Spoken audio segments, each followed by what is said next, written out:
안녕하세요. 붓다의 향기입니다.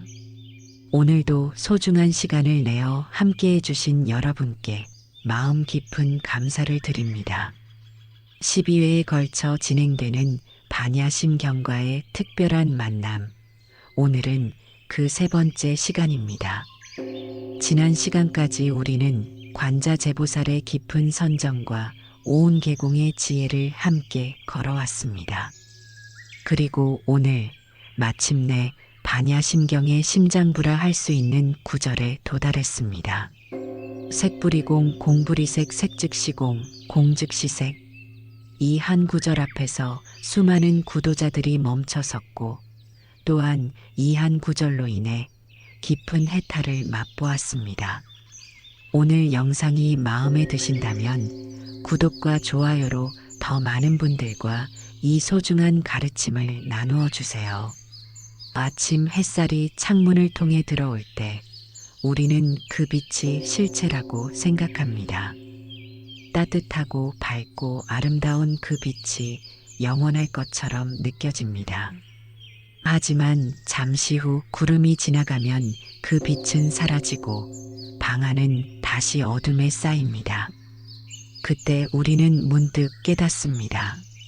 그 빛도 그 어둠도 모두 변화하는 것이었음을, 고정된 실체가 아니었음을. 현대를 살아가는 우리는 매 순간 무수한 형상에 둘러싸여 있습니다. 스마트폰 화면의 숫자들, 통장 잔고, SNS의 좋아요 개수, 타인의 시선, 직장에서의 평가, 외모에 대한 걱정.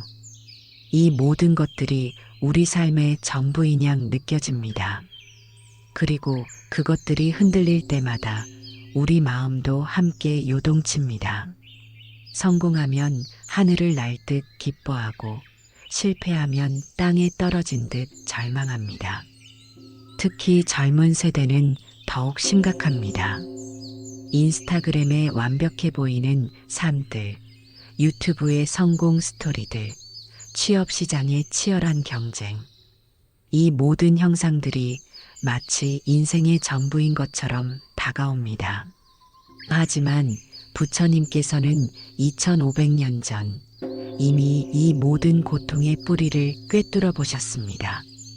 형상을 실체라고 믿는 마음, 그 착각에서 모든 괴로움이 시작된다는 것을 말입니다. 어느 날 한 청년이 부처님을 찾아왔습니다. 그는 사업에 실패하고 연인에게 버림받고 건강마저 잃어가는 자신의 처지를 한탄했습니다. 세존이시여, 세상의 모든 것이 저를 등지는 것 같습니다. 제가 쌓아온 모든 것이 무너졌고 제가 가진 것은 아무것도 없습니다. 저는 완전한 실패자입니다. 부처님께서는 고요히 미소 지으시며 물으셨습니다. 그대가 잃었다고 하는 것들이 원래 그대의 것이었는가? 청년은 잠시 말문이 막혔습니다. 생각해보니 돈은 번 것이고 사랑은 받은 것이며 건강은 주어진 것이었습니다. 애초에 그의 고유한 것은 아무것도 없었던 것입니다. 그렇다면 그대가 나라고 부르는 그것은 무엇인가? 부처님의 또 다른 질문에 청년은 더욱 혼란스러워했습니다. 자신이 생각하는 나란 성공한 사업가로서의 나, 사랑받는 연인으로서의 나, 건강한 몸을 가진 나였습니다. 그런데 그 모든 것들이 사라진 지금, 진짜 나는 어디에 있는 것일까요? 이때 부처님께서 말씀하셨습니다. 인이라, 형상은 곧 공이다. 그대가 실체라고 여긴 모든 것은 처음부터 공한 것이었노라. 그대의 괴로움은 공한 것을 실체라고 착각한 데서 비롯된 것이니 그 착각만 놓아버리면 괴로움도 함께 사라지리라. 우리는 왜 이렇게 형상에 집착하게 되는 걸까요? 그것은 우리가 어려서부터 가지는 것으로 자신을 정의하도록 배워왔기 때문입니다.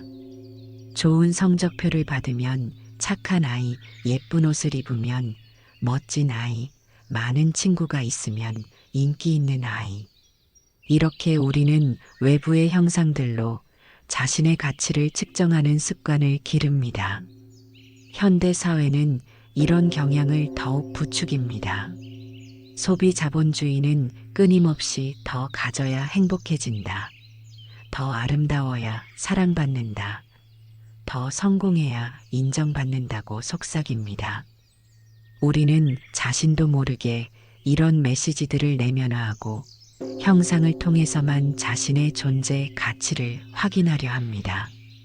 하지만 이는 마치 신기루를 쫓아가는 것과 같습니다.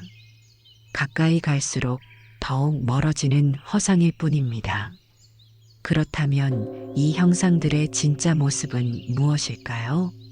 산속의 안개를 보십시오.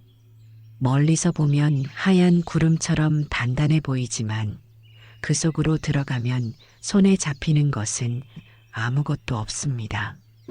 바람이 불면 순식간에 흩어져 버리고 해가 뜨면 흔적도 없이 사라져 버립니다.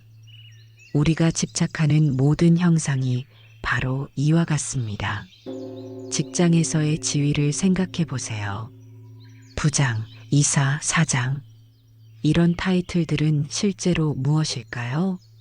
그것은 조직 내에서 사람들이 합의한 역할일 뿐입니다. 그 조직이 사라지면 그 지위도 함께 사라집니다. 은행 계좌의 숫자도 마찬가지입니다. 그것은 컴퓨터 화면에 나타나는 디지털 정보일 뿐 실체가 있는 것이 아닙니다. 경제 시스템이 바뀌면 그 의미도 완전히 달라질 수 있습니다. 타인의 인정과 사랑도 그렇습니다. 나를 사랑하는 사람이 많다고 생각할 때 그 사랑이란 무엇일까요? 그것은 상대방의 마음속에 일어나는 감정의 움직임일 뿐입니다. 그 감정은 시간에 따라, 상황에 따라, 서로의 변화에 따라 얼마든지 달라질 수 있습니다. 영원 불변한 실체가 아닙니다. 심지어 우리의 몸조차도 마찬가지입니다. 우리는 내 몸이라고 말하지만 이 몸은 매 순간 변화하고 있습니다. 세포들은 죽고 새로 태어나고 혈액은 순환하며 숨은 들어오고 나갑니다. 10년 전의 내 몸과 지금의 내 몸은 완전히 다른 물질로 이루어져 있습니다. 그렇다면 내 몸이라는 고정된 실체가 정말 존재하는 걸까요? 이렇게 들여다보면 우리가 나라고 생각하는 모든 것, 내 것이라고 생각하는 모든 것이 사실은 끊임없이 변화하는 과정일 뿐임을 알 수 있습니다. 마치 강물처럼 흘러가는 것들을 우리가 고정된 실체라고 착각하고 있는 것입니다. 이 착각이 바로 모든 고통의 뿌리입니다. 흘러가는 것을 붙잡으려 하고 변하는 것을 변하지 않게 하려 하며 공한 것에 영원한 의미를 부여하려 하기 때문에 괴로워하는 것입니다. 그렇다면 공이란 정확히 무엇일까요? 많은 분들이 공을 아무것도 없는 상태, 텅 빈 허무한 상태라고 오해합니다. 하지만 이는 부처님 가르침의 진리와는 거리가 멉니다. 오히려 이런 이해는 허무주의나 염세주의로 이어질 수 있어 위험하기까지 합니다. 부처님께서 말씀하신 공이란 고정된 실체가 없다는 뜻입니다. 즉, 모든 존재는 다른 존재들과의 관계 속에서만 의미를 갖는다는 것입니다. 이를 불교에서는 영기라고 부릅니다. 모든 것이 인연에 따라 일어난다는 의미입니다. 예를 들어 지금 여러분 앞에 놓인 차 한 잔을 생각해 보세요. 이 차는 어떻게 존재하게 되었을까요? 먼저 땅이 있어야 했습니다. 그 땅에 씨앗이 떨어져야 했고 비가 내려야 했으며 태양이 비춰야 했습니다. 농부가 정성스럽게 차나무를 기르고 적절한 시기에 잎을 따서 정성스럽게 말리는 과정이 있었습니다. 물을 끓여 우려내는 기술도 필요했고 컵을 만든 도공의 솜씨도 있어야 했습니다. 더 나아가 그 농부를 키운 부모들, 그 기술을 전수해준 스승들, 차를 운반해온 수많은 사람들, 길을 만든 이들, 차를 사고 파는 상인들, 이 모든 존재들이 다 이 차 한 잔 안에 들어 있습니다. 심지어 이 차를 마시는 당신의 갈증, 당신의 여유로운 마음, 이 순간의 고요함까지도 이 차의 존재 조건이 됩니다. 이처럼 세상의 모든 존재는 무수한 조건들의 만남으로 이루어집니다. 혼자서 독립적으로 스스로의 힘만으로 존재하는 것은 아무것도 없습니다. 모든 것이 서로 의존하고 서로 지지하며 서로 만들어가는 관계 속에서 존재합니다. 이것이 바로 공의 의미입니다. 그렇다면 공을 안다는 것은 무엇을 의미할까요? 그것은 개별적이고 독립적인 실체에 대한 착각에서 벗어나는 것입니다. 나와 남의 경계가 절대적이지 않음을 보는 것입니다. 모든 존재가 하나의 거대한 그물망처럼 연결되어 있음을 깨닫는 것입니다. 이제 의 진정한 뜻이 보이기 시작합니다. 형상이 곧 공이라는 것은 우리가 보고 듣고 느끼는 모든 것이 사실은 조건에 따라 생겨났다가 사라지는 것들이라는 의미입니다. 고정된 실체가 아니라 끊임없이 변화하는 과정이라는 뜻입니다. 당신이 지금 느끼는 슬픔을 생각해 보세요. 그 슬픔은 어디서 왔을까요? 어떤 상황, 어떤 기억, 어떤 생각들이 만나서 그 감정이 일어났을 것입니다. 그리고 시간이 지나고 다른 일들을 경험하고 새로운 생각이 들면서 그 슬픔도 조금씩 변화할 것입니다. 처음에 날카로운 아픔이 둔한 그리움으로 바뀌고 그것이 또 잔잔한 추억으로 변할지도 모릅니다. 기쁨도 마찬가지입니다. 승진 소식을 들었을 때의 그 흥분과 기쁨, 그것은 영원할까요?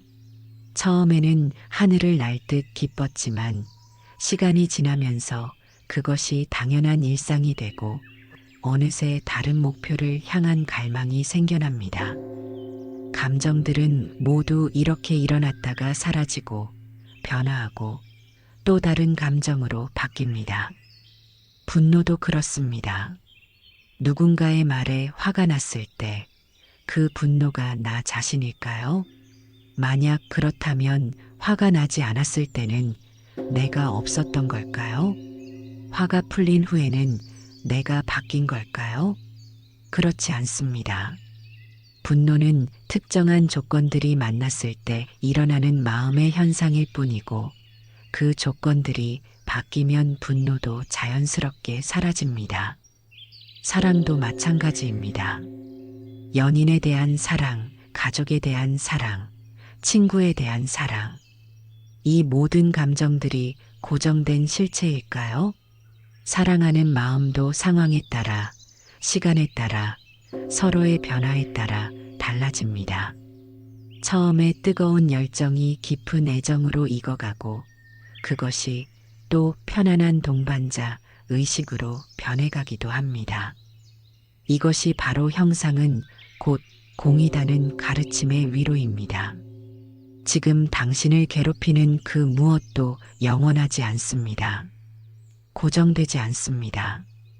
변화할 수 있습니다.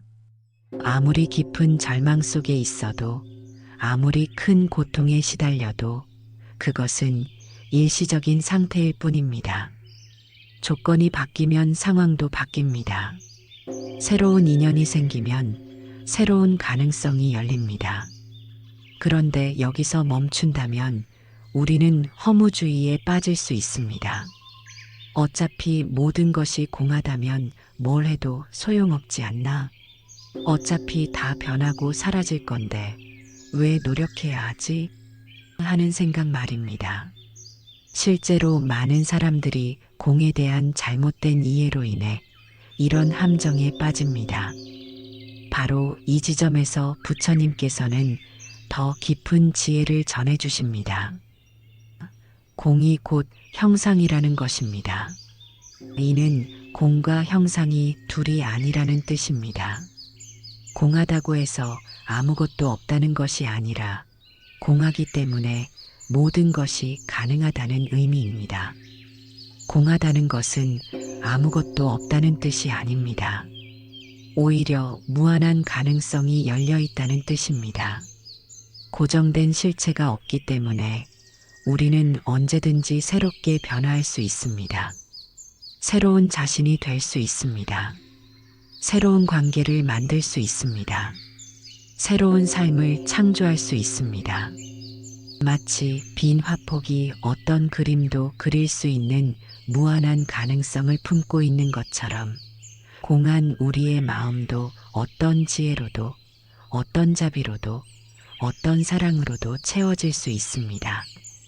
빈 그릇이 어떤 음식이든 담을 수 있는 것처럼 공한 마음은 어떤 선한 의지든 품을 수 있습니다. 실패했다고 해서 영원히 실패자인 것이 아닙니다. 실패라는 것도 공한 것이기 때문에 그 경험을 바탕으로 새로운 성공을 만들어갈 수 있습니다. 상처받았다고 해서 평생 상처받은 자로 남아야 하는 것도 아닙니다. 상처도 공한 것이기 때문에 그 아픔이 타인을 이해하는 자비로 승화될 수 있습니다. 가난하다고 해서 영원히 가난한 것이 아니고 외롭다고 해서 평생 외로운 것도 아닙니다. 모든 상황이 공하기 때문에 새로운 조건을 만들고 새로운 노력을 기울이고 새로운 인연을 맺으면서 완전히 다른 삶을 살 수 있습니다. 이것이 바로 공이 곧 형상이다는 가르침의 희망입니다. 절망적인 현실도 변할 수 있고 불가능해 보이는 꿈도 이룰 수 있으며 끊어진 관계도 다시 이어질 수 있습니다. 공성은 무가 아니라 무한한 창조의 가능성입니다. 이제 이 깊은 가르침을 어떻게 일상에서 실천할 수 있는지 구체적으로 함께 나누어 보겠습니다. 색즉시공, 공즉시색의 지혜는 단순한 철학적 개념이 아니라 매 순간 적용할 수 있는 살아있는 수행법입니다. 첫째, 감정의 공성 바라보기 수행화가 날 때 그 순간 잠시 멈춰 서세요. 심호흡을 3번 하면서 이렇게 관찰해 보세요. 이 화는 어디서 왔을까? 이 화는 나 자신일까? 아니면 조건에 따라 일어난 것일까? 화의 시작점을 찾아보세요. 누군가의 말, 어떤 상황, 과거의 기억? 그 조건들을 하나씩 살펴보면서 화가 실체가 아니라 조건들의 만남임을 확인하세요. 이렇게 관찰하는 순간 화의 에너지가 조금씩 누그러지는 것을 느낄 수 있습니다. 둘째, 관계의 공성 이해하기 수행 사람들과의 갈등이 생겼을 때 이 관계는 고정된 것인가? 라고 물어보세요. 상대방의 말과 행동을 절대적인 것으로 받아들이지 마세요. 그 사람도 그날의 기분, 상황, 스트레스 등 여러 조건의 영향을 받고 있음을 이해하세요. 내 반응도 마찬가지입니다. 관계도 조건에 따라 변화합니다. 미움도 사랑으로, 오해도 이해로 바뀔 수 있습니다. 포기하지 마시고 새로운 조건을 만들어 보세요.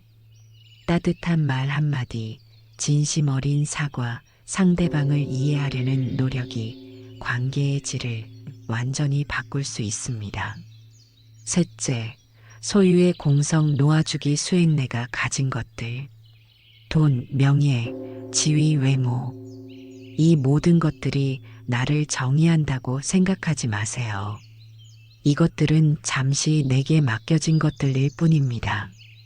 감사히 누리되 집착하지 마세요. 이뤄도 내 본질이 사라지는 것은 아닙니다. 오히려 소유에 대한 집착을 놓을 때 진짜 자유와 평화를 맛볼 수 있습니다. 매일 밤 자기 전에 이렇게 되뇌어 보세요. 오늘 내가 누린 모든 것에 감사하며 내일 잃더라도 흔들리지 않겠습니다. 넷째, 몸의 공성 받아들이기. 수행 나이가 들고 몸이 아프고 외모가 변하는 것을 슬퍼하지 마세요. 몸도 형상이고 형상은 변화하는 것이 자연스럽습니다. 대신 변하지 않는 것, 즉 깨어있는 마음의 고요함을 발견해 보세요. 몸이 늙어도 마음은 더욱 지혜로워질 수 있고 외모가 변해도 내면의 아름다움은 더욱 빛날 수 있습니다. 이러한 수행을 통해 우리는 점차 형상에 휘둘리지 않는 자유로운 마음을 기를 수 있습니다. 가을 숲길을 걸어보세요. 바람이 나뭇잎을 흔들어도 나무는 흔들림과 함께 춤춥니다. 저항하지 않기 때문에 부러지지 않습니다. 나뭇잎들이 떨어져도 나무는 슬퍼하지 않습니다. 그것이 자연의 이치임을 알기 때문입니다. 우리 삶도 이와 같을 수 있습니다. 형상에 집착하지 않으면서도 형상을 통해 지혜를 배우고 공함을 알면서도 자비로운 행동을 멈추지 않는 것. 이것이 바로 색즉시공, 공즉시색의 진정한 삶의 방식입니다. 이는 세상을 등지는 것이 아니라 세상을 더욱 깊이 사랑하는 방법입니다. 새벽 물가에 앉아 물결을 바라보세요. 물결은 일어났다가 사라지고 또 일어났다가 사라집니다. 하지만 물 자체는 언제나 고요히 그 자리에 있습니다. 우리 마음의 본질도 그와 같습니다. 생각과 감정은 물결처럼 일어났다 사라지지만 그것을 바라보는 깨어있는 의식은 언제나 고요하고 평화롭습니다. 오늘 하루 이 가르침을 마음에 품고 지내보세요. 어떤 상황이 와도 이것도 형상이다, 이것도 공하다라고 속으로 되뇌어 보세요. 그러면 마음이 한결 가벼워지는 것을 느낄 수 있을 것입니다. 문제 상황이 생겨도 이것도 변할 것이다라고 생각하면 여유가 생기고, 좋은 일이 생겨도 이것도 영원하지 않다라고 생각하면 겸손해집니다. 부처님께서 우리에게 주신 이 지혜는 단순한 철학이 아닙니다. 매 순간을 자유롭게 살아갈 수 있는 실용적인 도구입니다. 형상을 실체라고 착각하여 고통받는 대신 모든 것의 공성을 보고 자유로워지는 것. 이것이 바로 반야심경이 우리에게 전하는 해탈의 길입니다. 석양이 산 너머로 사라져도 우리는 슬퍼하지 않습니다. 내일 다시 떠오를 것을 알기 때문입니다. 마찬가지로 인생의 좋은 일들이 지나가도 어려운 일들이 닥쳐와도 모든 것이 변화하는 과정임을 알면 마음이 평안해집니다. 이것이 바로 색즉시공, 공즉시색의 지혜가 주는 진정한 자유입니다. 오늘은 12회에 걸친 반야심경과의 만남 중 세 번째 내용이 진행되었습니다. 다음 시간에는 네 번째 주제인 오온의 공성, 수상행식 역부여시, 느낌과 생각, 의지와 의식도 모두 공하다는 깊은 가르침으로 찾아뵙겠습니다. 이 소중한 가르침이 더 많은 분들께 전해질 수 있도록 구독과 좋아요, 그리고 알림 설정까지 부탁드립니다.